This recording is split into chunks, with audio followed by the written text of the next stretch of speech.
அவங்ககிட்ட நம்ம நோ கான்டாக்டே வந்துட்டோம்ப்பா. கிட்டத்தட்ட ஒரு 1 மந்த்தாக வந்து இந்த நார்சிசிஸ்ட் கிட்ட வந்து 1 மந்த்துக்கு மேலே வந்து எத்தனை வருஷம் வேணாலும் இருக்கட்டுமே. ஸோ 1 மந்த்லேருந்து 6 மந்த்துக்குள்ளேன்னு வச்சுக்கலாமே. ஸோ ஒட்டு மொத்தமாக நான் பிரிஞ்சு வந்துட்டேன், நோ கான்டாக்டில் வந்துட்டேன். இப்போ நான் சந்தோஷமாக இருப்பேனா அப்படின்னு கேட்டால் கண்டிப்பாக ஃபார் 100% ஷுர் என்னால் சந்தோஷமாக இருக்க முடியாது. அதுக்கான காரணங்கிறது சைக்காலஜியில் இருக்குது. அதை தான் நீங்கள் பார்க்க போகிறோம்.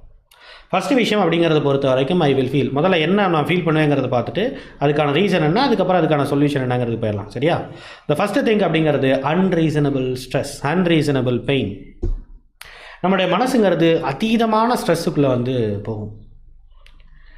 இது எதுக்கு அப்படின்னே தெரியாது. நம்மளும் பலவிதமான ஜஸ்டிஃபிகேஷனை போட்டுக்கிட்டு ஓகே நமக்கு வாழ தெரியல போல், அதனால தான் சரி ஓகே நம்ம வாழ்கிறதுக்கு இதை பண்ணலாம் அதை பண்ணலாம்னு சொல்லிட்டு நம்ம எவ்வளவோ நம்மளை என்கேஜாக வச்சுக்கணும்னு ட்ரை பண்ணாலும் கூட நம்மளுடைய மைண்டு தூங்குறதுக்கு அந்த ஒரு 1/2 மணி நேரம் 1 மணி நேரம் இருக்குது பாருங்கள்.